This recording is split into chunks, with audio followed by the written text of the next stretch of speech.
Komandan pasukan Rusia dilaporkan menjatuhkan hukuman keras kepada para tentaranya sendiri saat invasi yang berjuang menggunakan metode disiplin yang ekstrim di Ukraina. Menurut laporan Kementerian Pertahanan Inggris, tentara Rusia dijebloskan ke dalam lubang tanah yang disebut Zidans. Dikutip Tribunnews.com dari Independence pada Senin 1 Mei, Zidans adalah sel dadakan yang terdiri dari lubang-lubang di tanah yang ditutup dengan jaring-jaring besi. Mereka dilempar ke lubang tanah karena pelanggaran ringan termasuk mabuk dan mencoba mengakhiri kontrak mereka.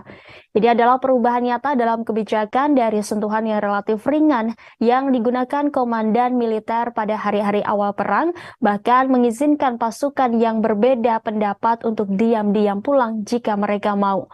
Dalam beberapa bulan terakhir, para komandan Rusia mulai menghukum pelanggaran disiplin dengan menahan pasukan yang melanggar di Zidans.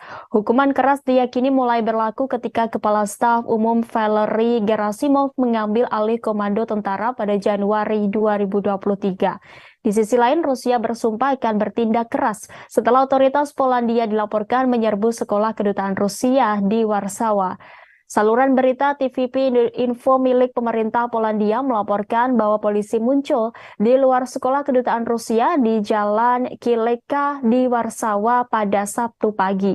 Seorang juru bicara Kementerian Luar Negeri Polandia mengatakan kepada Reuters bahwa gedung sekolah kedutaan adalah milik negara Polandia. Kementerian Luar Negeri Rusia telah mengklaim bahwa pihak berwenang Polandia menyerbu ke halaman sekolah kedutaan dengan tujuan untuk merebutnya.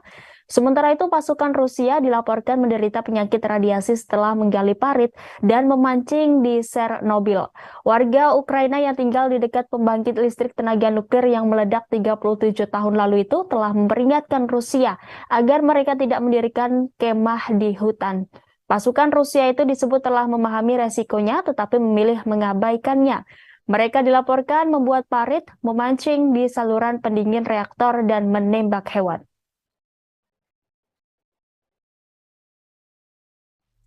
Terima kasih sudah nonton. Jangan lupa like, subscribe, dan share ya.